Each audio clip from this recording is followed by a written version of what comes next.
I think next is graceful. I actually had a little bit of a computer malfunction this evening. I was trying to print off the notes for my my little talk tonight, but something happened, so I'm talking without my notes, and I just tried to jot down some things, so please bear with me. And again, I also just like to thank Garoma and Tesfaye and the Human Rights League of the Horn of Africa for inviting Amnesty to be with you here this evening. I was here in, I think it was July 2008 that I was here, that you had the last fundraising event. And I'm delighted and honored to be with you again, and honored that you would want to have us here with you.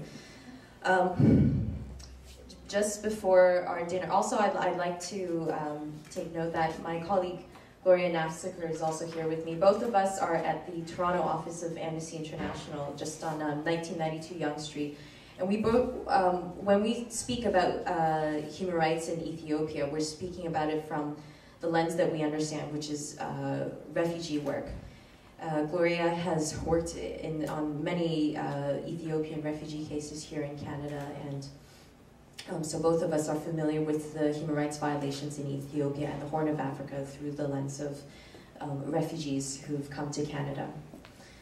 And before we started our dinner today, we were listening to Tesfaye and to Garoma telling us about their meetings with our colleagues at the at Amnesty's International Secretariat that's based in London. And our colleagues had met with Garoma and Tesfaye in Nairobi back in 2001, after Garoma and Tesfaye had fled Ethiopia, after they and their colleagues had fled Ethiopia.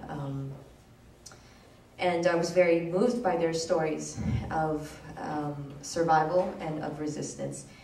And I think that their story points to the important work that human rights defenders do in Ethiopia and the Horn of Africa. And now that they are here in Canada, where they are safe, they can still do this work. That the exiled members of the community can still report on, can still raise awareness, to still create an awareness of the issues that are happening back home. So I thank you very much to them for sharing their stories with us this evening, and to their ongoing efforts and struggle for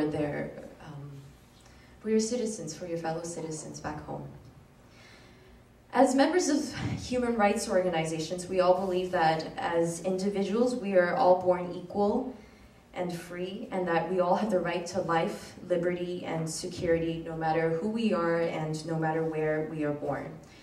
And this also means that we all believe that as individuals, we believe in something greater than ourselves. And that's what brings organizations like HRLHA and Amnesty and JHR together to create and to build a global human rights movement to promote, to protect, and to speak out on behalf of the people who cannot raise these issues back home. And so this evening, I'm going to focus my comments on the Charity Society's proclamation law that was passed back in January 2009 by the Ethiopian government and the Ethiopian parliament. So as many of you know, and the members of Human Rights League of Horn of Africa can tell you more about this themselves in their personal stories, and I'm sure many of you here can tell us more about your friends and families back home and how this law has and will affect their work in Ethiopia. Honor it is to be up here addressing you. I've had the pleasure to work with the Human Rights League of the Horn of Africa for the last few years. I've got to know a number of the people involved with the organization. In particular, I've got to know Garoma, who comes by my office every 2 or 3 months, and we have coffee and we talk about what his organization is doing, what my organization is doing, and human rights, and how we can work collectively to improve the human rights situation on the ground in Ethiopia, and in other countries across Africa. And every single time I meet with Garoma, I am blown away by his dedication and his heart and his drive for his work with the Human Rights League.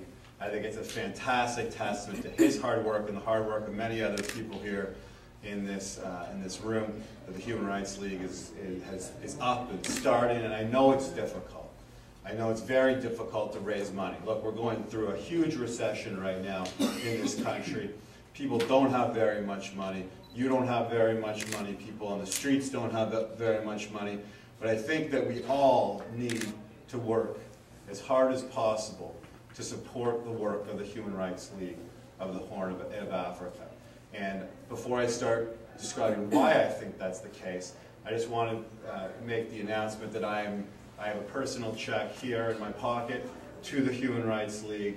I urge every one of you to make a donation yourselves to the Human Rights League, and to get your friends and your family and everybody that you know to make a donation to the Human Rights League. There are a lot of charities. There are a lot of charities in this country, but very few of them have the impact on the ground that Human Rights League has. For a very small budget, very, very, very small budget, the impact that the Human Rights League has had is noteworthy. So I applaud all of you involved for that. I applaud everybody that has donated to the Human Rights League in the past, and I applaud everybody that you will get to donate to